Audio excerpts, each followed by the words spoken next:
The Nazis sought a Judenrein, Jew-free Europe, just as Hamas seeks a Judenrein Israel. 2.3 million Palestinians in Gaza face death every day and every night. Save them.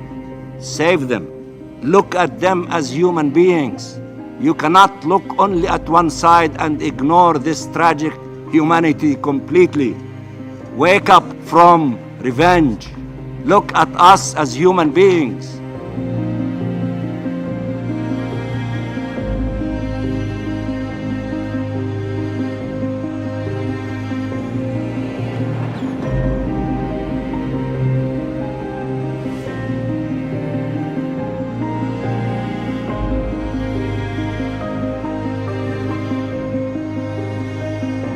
And you tell me about the two-state solution.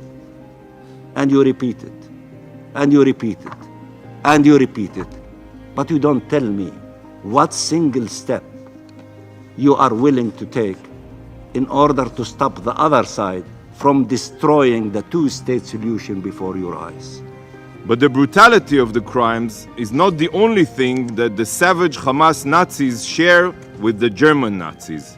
They both share a common ideology, and it's not the two-state solution. The United Nations was not created in order to bring us to heaven, but to save us from hell. End of quotation. Gaza is now hell on earth. 3,500 Palestinian children have been killed by Israel in just 3 weeks. More than the annual number of children killed across the world's conflict zones combined since 2019. Every 5 minutes, a Palestinian child is killed. How many more days will you wait to say enough? How many more days will you wait to say enough? Paralyzed, not acting, not carrying out your duty to maintain international peace and security and to stop that war as a derivative of that.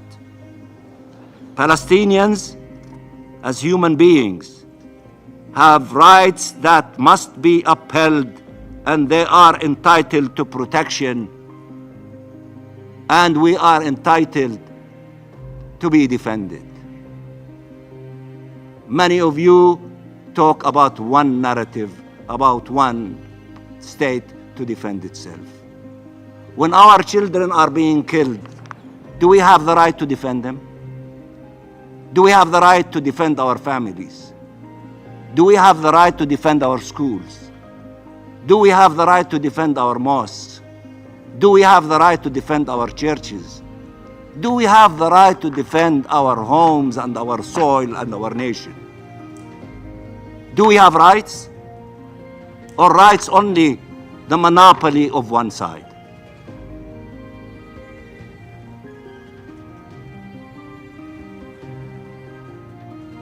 Our people have, as a people, rights that have long been denied and must now be recognized so we can all live in peace and security. No assault or war will ever end this conflict or resolve this injustice. It will only deepen and widen it. We have said time and time again, there is no military solution to this conflict. We are yet to demonstrate there is a peaceful one. And I listen to you all the time. And you tell me about the two-state solution. And you repeat it. And you repeat it. And you repeat it. But you don't tell me what single step you are willing to take in order to stop the other side from destroying the two-state solution before your eyes. Isn't it enough to wake up and say the resolution that you adopted that calls for the implementation of the two-state solution show resolve to implement these resolutions? You are the Security Council. Are you continuing to be paralyzed, or you want to act on the advice you're giving me? you're giving the Palestinian people. Two-state solution we accepted. Implement it. Who is stopping you from implementing it? Who is stopping you from taking steps in order to push the occupation to an end, to allow for the independence of the state of Palestine? Who is stopping you? Don't keep repeating to me, two-state solution.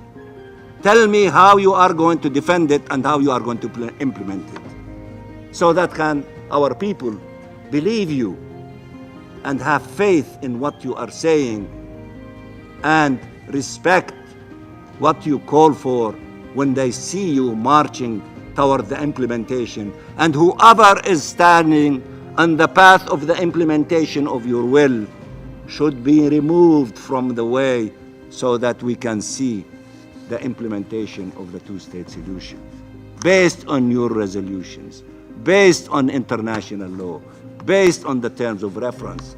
You agreed to all these things, but you're not acting.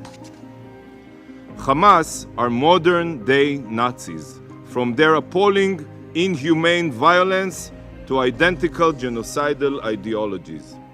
Hamas is not seeking a solution to the conflict. They are not interested in dialogue. The only solution Hamas is interested in is the final solution, the annihilation of the Jewish people. And may I remind my colleague, they are the rulers of Gaza, not you. Yet Ismail Haniyeh, the leader of Hamas, is no Adolf Hitler. He is not the Führer. He is not the leader of this genocidal death cult hell-bent on world domination. That role, dear colleagues, and you know it very well, is held by the supreme leader of Iran, the bloodthirsty Ayatollah Khamenei.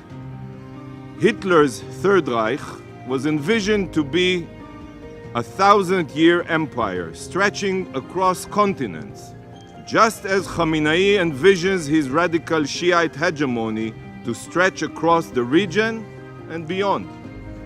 The Ayatollah regime is the modern Nazi regime, and their death squads includes Hamas, Palestinian Islamic Jihad, Hezbollah, the Houthis, the Revolutionary Guard, and other savage jihadists. Instead of shouting, Sieg Heil, these radical Nazi Islamists scream, death to Israel, death to America, death to England. You could see it on the Khamenei's Twitter account. Just like the Nazi regime, the Ayatollah regime sows death and destruction everywhere it touches. Just as the French under the Vichy or the Italian under Mussolini, the residents of Gaza, Lebanon, Yemen, and Syria are enduring indescribable bloodshed and terror at the hands of Iran's jihadist Nazi forces. Like the suffering of Londoners during the Blitzkrieg, Ukrainian civilians are being murdered from the skies with Iranian Nazi weaponry. Like the ever-reaching hand of the Wehrmacht, the Houthi Iranian proxy attacked Saudi Arabia and the United Arab Emirates, and Albania was struck by unprovoked Iranian cyber attacks. The Islamic Nazi regime of Iran is responsible for aiding terrorists around the globe and working towards destroying every value our civilized world holds dear. Today, the world is watching the rise of a Shia Islamist Reich. Yet, just like the rise of Nazism, the world is silent. Deafeningly silent. We don't only express our gratitude and appreciation for what they do, and also receive with them accepting condolences for those who have lost their lives and paid the ultimate price for trying to save the life of the Palestinian people. They are the best faces of the United Nations. They are the best among us, led by a hero by the name of Guterres, who stood outside the Rafah crossing and made his brave humanitarian call: have a peaceful ceasefire, allow humanitarian convoys to reach everywhere in the Gaza Strip to save lives, to put an end to this war, and to save hospitals, to save every institution that is providing life for our people. Those are the best faces of the United Nations.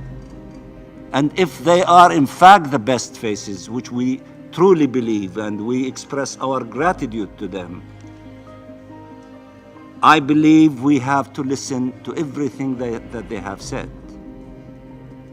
and to listen to their important call and requests: humanitarian ceasefire and humanitarian convoys up to scale, as the Secretary General requested, of a minimum of 100 truckloads every day. If we genuinely respect their calls and what they are doing, let us not only listen closely to them, but to implement their request. And with that spirit, allow me, Mr. President, to deliver my statement. The General Assembly called for an immediate, durable, and sustained humanitarian truce. This must happen immediately. It stressed that humanitarian aid and access cannot be further delayed or obstructed and must be at levels that correspond to the immense needs created by this inhumane Israeli siege and the indiscriminate attacks it is perpetrating as we speak. Thousands more lives hang in the balance. This resolution, moral one, powerful one, in which 11 of you, members of the Security Council, voted for. 3 of you abstained. 1 voted no. This resolution must be immediately and fully implemented. If you were able to vote in the General Assembly, what is stopping you from voting here? The 11 who voted yes, the 3 who abstained, among them 4 permanent members voted yes and 1 abstention. Do what the bigger body is doing.